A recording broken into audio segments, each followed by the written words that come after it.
Istri dari pemilik motor Vespa berwarna pink yang disebut-sebut menganiaya karyawan artis Zaskia Adya Meka, akhirnya angkat bicara.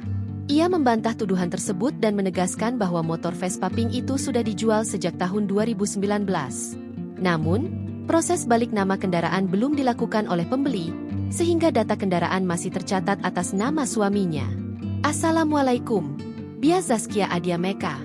Saya turut berduka atas apa yang terjadi dengan Kala. Bia, saya istri dari Andri Permana. Kebetulan data pribadi suami saya di-share di sini, tulis sang istri kepada Zaskia, dikutip dari unggahan Zaskia di Instagram story-nya, Selasa, 23 September 2025. Ia menegaskan, tuduhan terhadap suaminya muncul karena plat nomor Vespa tersebut masih menggunakan identitas sang suami. Suami saya dituduh sebagai pelaku penabrak anak Bia karena plat nomor Vespa tersebut masih pakai data suami saya. Vespa tersebut sudah kami jual dari 2019 lalu dan belum balik nama ke pembeli tersebut, tulis sang istri. Sang istri juga meminta agar netizen tidak lagi menyebarkan data pribadi dirinya maupun suaminya di media sosial. Jadi tolong netizen, jangan share data saya dan suami saya. Karena saya sudah tidak ada urusan apa-apa dengan pelaku dan setelah saya cek, Vespa itu sudah dijual lagi ke tangan ketiga A.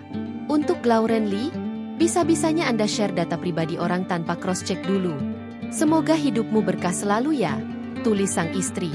Menanggapi klarifikasi itu, Zaskia Adya Meka menyampaikan permohonan maaf kepada sang istri pemilik motor Vespa pink tersebut.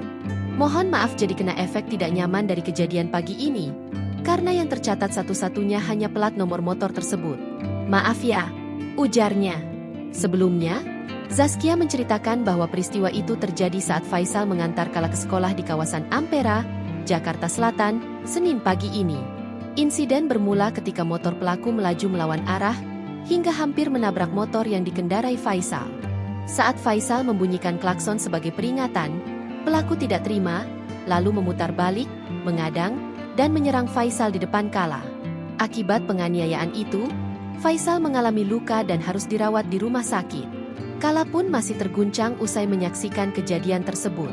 Download Tribun X sekarang, menghadirkan lokal menjadi Indonesia.